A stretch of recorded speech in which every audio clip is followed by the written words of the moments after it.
নমস্কাৰ, কেইটামান গুৰুত্বপূৰ্ণ তথ্যলৈ আপোনালোকৰ মাজলৈ আহিছোঁ। মেক্সিকোৰ এণ্ড্ৰিয়া মেজাক 2020 বৰ্ষৰ বাবে মিছ ইউনিভাৰ্ছৰ মুকুট পিন্ধোৱা হৈছে। আমেৰিকা যুক্তৰাষ্ট্ৰৰ হলিউডৰ চেমিনোল হাৰ্ড ৰক হোটেল এণ্ড কোচিনত 16 মে' তাৰিখে অনুষ্ঠিত হোৱা প্ৰতিযোগিতাখনৰ 69তম সংস্কৰণটো চলিত কৰোনা ভাইৰাছ মহামাৰীৰ বাবে এক স্কেল ডাউন বিষয় আছিল। এণ্ড্ৰিয়া মেজাকে আগতে মেক্সিকান ইউনিভাৰ্ছেল 2020, মিছ মেক্সিকো 2017 মুকুট পিন্ধিছিল আৰু মিছ ৱৰ্ল্ড 2017ত প্ৰথম ৰাণাৰ্ছ-আপ হিচাপেও স্থান পাইছিল। 1994 চনৰ 13 আগষ্টত ছিনহুয়া চহৰত জন্মগ্ৰহণ কৰা মেজাই 2017 চনত ছফ্টৱেৰ ইঞ্জিনিয়াৰিঙত ডিগ্ৰী লাভ কৰে।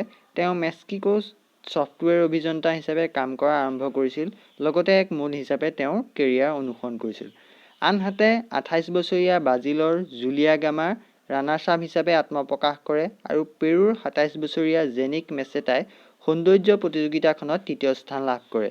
ইয়াৰ উপৰিও ভাৰতৰ মিছ ইণ্ডিয়া এডলিন কাষ্টেলিনোকো 74খন দেশৰ প্ৰতিযোগীয়ে অংশগ্ৰহণ কৰা সৌন্দৰ্য প্ৰতিযোগিতাখনত চতুৰ্থ স্থান লাভ কৰে। এয়াই আছিলে 2020 বৰ্ষৰ মিছ ইউনিভাৰ্ছৰ ফলাফল, যিটো 2021 চনত কৰোনা ভাইৰাছৰ বাবে অনুষ্ঠিত হৈছিলে। তথ্যখিনি ভাল পালে চেনেলটো লাইক, কমেণ্ট, ছাবস্ক্ৰাইব কৰিব। ধন্যবাদ।